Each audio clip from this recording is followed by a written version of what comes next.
Hey there, English learners. Welcome back to the English Leap podcast, your favorite place to improve your English while talking about real-life topics that actually matter. That's right. I'm Evan. And I'm Erin. Today, we're talking about something I know a lot of you will relate to. Being ambitious, but lazy. Ah, that magic combination. You want success, but when it's time to actually do the work, suddenly your bed is the most comfortable place on earth. Or you open YouTube for inspiration, and next thing you know, you've watched 5 videos on how to be productive, but haven't actually done anything. Oh, that's painfully accurate. But here's the good news. You're not alone. And today, we're going to break down exactly why this happens and how you can actually overcome it. All right, let's start with a question for everyone listening. Think about your biggest goal right now. Maybe you want to start a business, learn a new language, or finally get in shape. You can picture the dream perfectly, right? Mm-hmm. You can see yourself as that future version of you. Successful, confident, totally in control. But then, reality hits. And instead of taking action, you suddenly remember you need to check your messages, or clean your desk, or, worst of all, make a detailed plan before you even start. Yep, and that's where the problem begins. We get so focused on planning, preparing, and thinking about our goals that we never actually start. And when we do start, we quickly feel overwhelmed and stop. It's like standing at the bottom of a mountain, looking up and thinking, "Oh no, that's way too high. Maybe I'll climb tomorrow." Exactly. So, what do? That's what we're breaking down today. How to work with your laziness instead of against it, so you can actually start achieving your goals. Oh, before we dive in, don't forget we've got a free PDF for this episode. It's more than just a summary. We've added a comprehension exercise and grammar practice to help you improve your English too. So, you'll boost both your productivity and your English skills. Grab it from the link in the description. Okay, let's talk about the science behind this. Why does this even happen? Why do ambitious people struggle with laziness? It's actually simple. Our brains love big dreams, but they hate big effort. When something feels too overwhelming, our natural instinct is to avoid it. Right? It's like your brain sees all the steps you need to take and just shuts down. Think about it like this. Imagine you have to run a marathon. 42 kilometers. If I told you to start right now, no training, no warm-up, just go, how would you feel? Probably like dying after 100 meters. Exactly. That's how big goals feel. You see the huge distance between where you are and where you want to be, and it feels impossible. So, what do? You stay in bed and scroll TikTok instead. So the first thing we need to do is stop thinking about the entire marathon and just focus on the first step. Exactly. So instead of writing long to-do lists, let's try something different. Something that actually makes you start instead of just planning. Okay, I'm listening. What's the trick? Instead of listing out a million things you have to do, write about your day as if it already happened. Wait, you mean pretend I've already done everything? Exactly. Instead of saying, "I need to study today," write, "I sat down, focused, and studied for an hour. I even had time to take a break and felt great afterward." Oh, I see what you're doing. So instead of a stressful to-do list, I'm creating a vision of success. It feels like I've already done it. Yep. Your brain sees it as possible instead of overwhelming. When you describe your day in past tense, it tricks your mind into thinking the hard part is already over, making it easier to follow through. That actually makes so much sense. When I write a normal to-do list, it just reminds me of everything I haven't done yet. But if I write it in past tense, my brain already believes I've accomplished something. Exactly. And the best part? No pressure, no overwhelm, just an easy mental shift that makes productivity feel effortless. Okay, let's try this. Normally, I'd write, go to the gym, study for 2 hours, clean my apartment, finish my work project. But that already looks exhausting. Right. So instead, write, I went to the gym for 30 minutes and felt refreshed afterward. Then I studied for 2 hours, and it was easier than I expected. I even had time to clean up and finish my work project before dinner, so I felt super accomplished. Oh, that sounds way less stressful. It actually makes me want to do it because it feels doable instead of overwhelming. That's the power of shifting your mindset. Instead of a rigid to-do list, you're giving yourself a clear and encouraging vision of success. Okay, but what if I write it down and still don't feel motivated? Then make it even smaller. Instead of writing a whole day, just write one thing. I finished my work project today, and it felt great. Ah, so if a full day feels overwhelming, just focus on one task and write it as if it's done? Yes. And if you really need a boost, imagine yourself at the end of the day. Picture how relieved and accomplished you'll feel if you actually complete that one thing. Okay, so now I know how to trick my brain into starting. But what if the task itself is just boring? Ah, great question. That's where our next trick comes in. Making work feel like play so you actually want to do it. All right, I love this trick because, let's be honest, if something feels boring, we avoid it.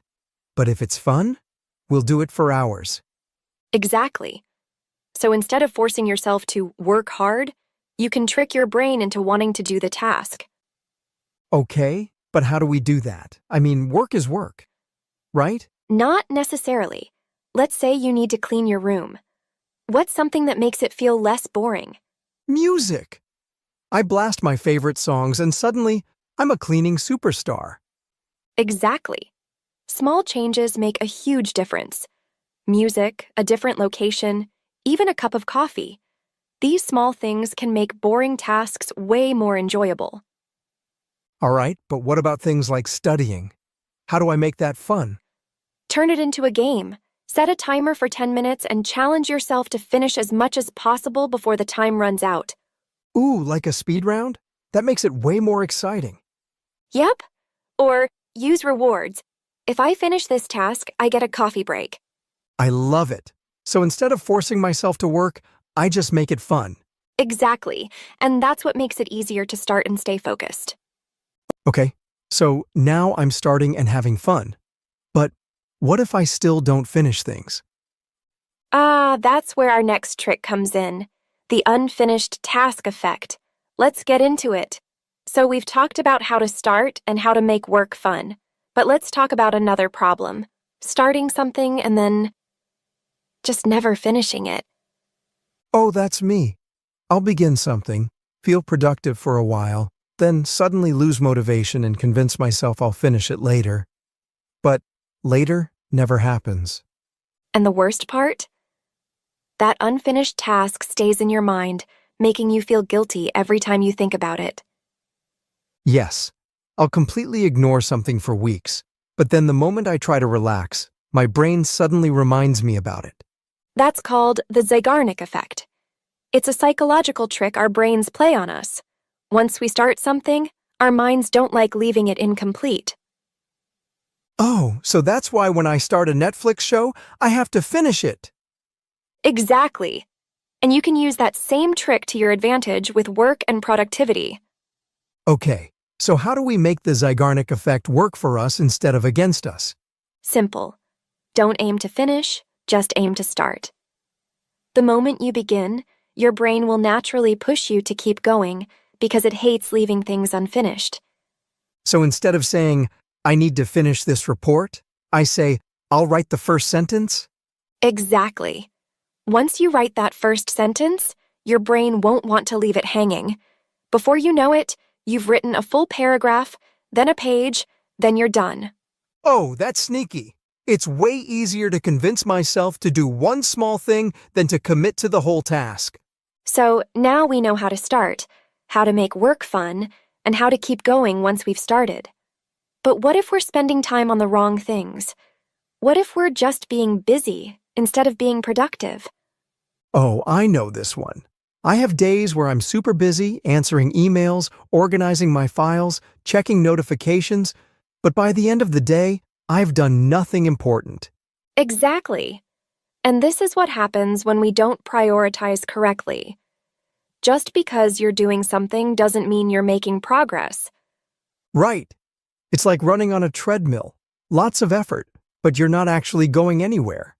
Perfect analogy. That's why we need the Eisenhower matrix. It helps us figure out what's actually important and what's just wasting time. Okay, I've heard of this, but never used it. What's the deal? It's a super simple way to organize tasks. Picture a box with 4 squares. Every task you have falls into one of these categories. Number 1. Important and urgent.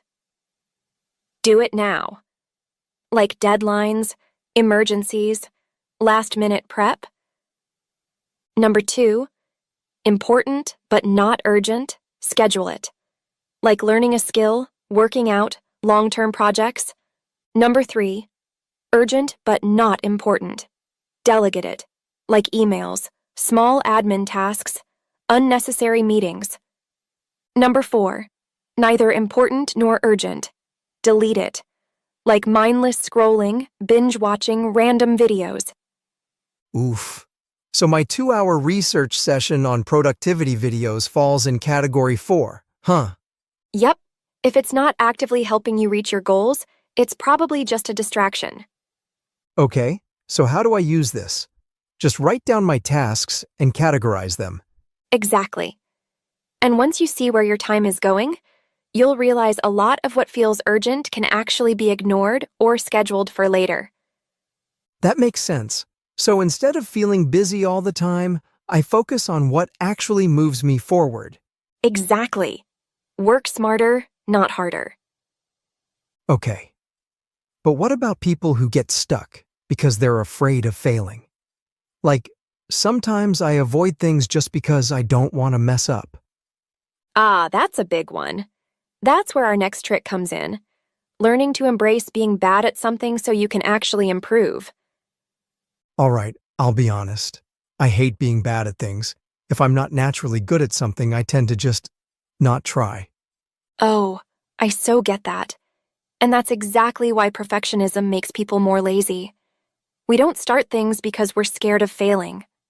Right?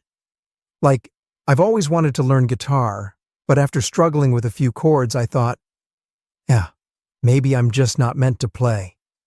And that's the trap. If you only do things you're already good at, you never grow.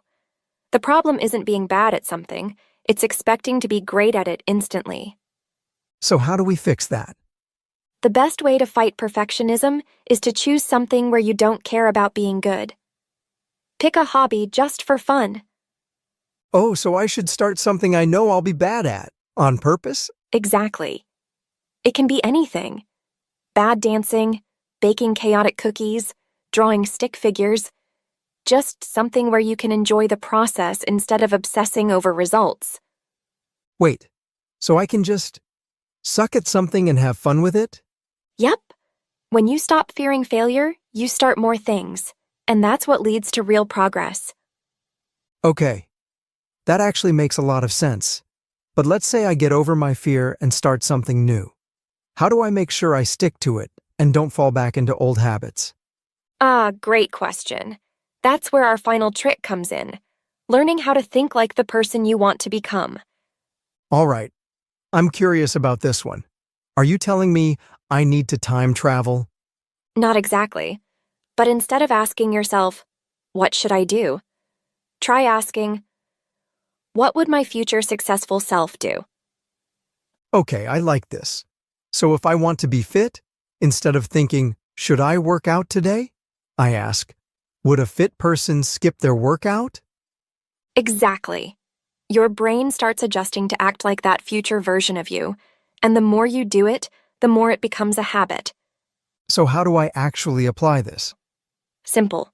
First, write down your current daily routine. How you spend your time, your habits, everything. Oh, so I create a snapshot of what my life looks like right now? Yep. Then, write down a future self routine. What your ideal, successful version of you would do in a day. So if I want to be a productive person, My future self would wake up early, work with focus, and actually finish projects instead of getting distracted? Exactly. Then, compare the two routines and find small habits you can start right now to bridge the gap. Oh, that's brilliant. Instead of waiting for some magical, perfect moment to change, I just start acting like my future self today. Yes. And once you start thinking like your future self, your decisions naturally align with your goals. Wow, these tricks actually make sense. No more excuses. Exactly. But before we wrap up, let's break down some of the key words and phrases we use today with our vocabulary expert, Charlotte. Hey everyone, it's Charlotte, and I'm here to go over some important words and phrases from today's episode to make sure you understand them completely. Ambitious, meaning having a strong desire to succeed. Example, Sarah is very ambitious. She dreams of becoming a doctor one day. Overwhelmed, meaning feeling too much pressure or stress from something. Example, he felt overwhelmed with all the homework and projects due this week. Procrastination, meaning delay or postpone tasks. Example, Jake's procrastination made him finish his assignment at the last minute. Instinct, meaning a natural reaction or behavior. Example, when she heard a loud noise, her first instinct was to run. Accomplished, meaning successfully completed something. Example, after months of hard work, he finally accomplished his goal of running a marathon. Distractions, meaning things that take your attention away from what you should focus on. Example, social media is one of the biggest distractions when studying. Perspective, meaning a particular way of viewing or thinking about something. Example, from his perspective, the problem wasn't as serious as it seemed. Perfectionism, meaning the tendency to want everything to be perfect, often causing delays. Example, her perfectionism made her spend hours rewriting the same paragraph. Cliffhanger, meaning a story or episode ending in suspense, making you want to continue. Example, the movie ended with a cliffhanger, so now I can't wait for the sequel. Delegating, meaning assigning tasks to someone else. Example, a good leader knows the importance of delegating tasks to their team. Binge watching, meaning watching multiple episodes or videos in a row. Example, she spent the entire weekend binge watching her favorite TV series. And there you have it. These words and phrases will help you not only understand today's topic better, but also use them in real-life conversations. Try them out. That was super helpful. Thanks, Charlotte. Yeah, these words are so useful, especially when talking about productivity and habits. All right, that officially wraps up today's episode. Don't forget to grab your free PDF in the description. It has all the key takeaways and exercises to help you apply these tricks. And if you found this helpful, hit subscribe and share it with someone who needs a productivity boost. See you next time on the English Leap podcast.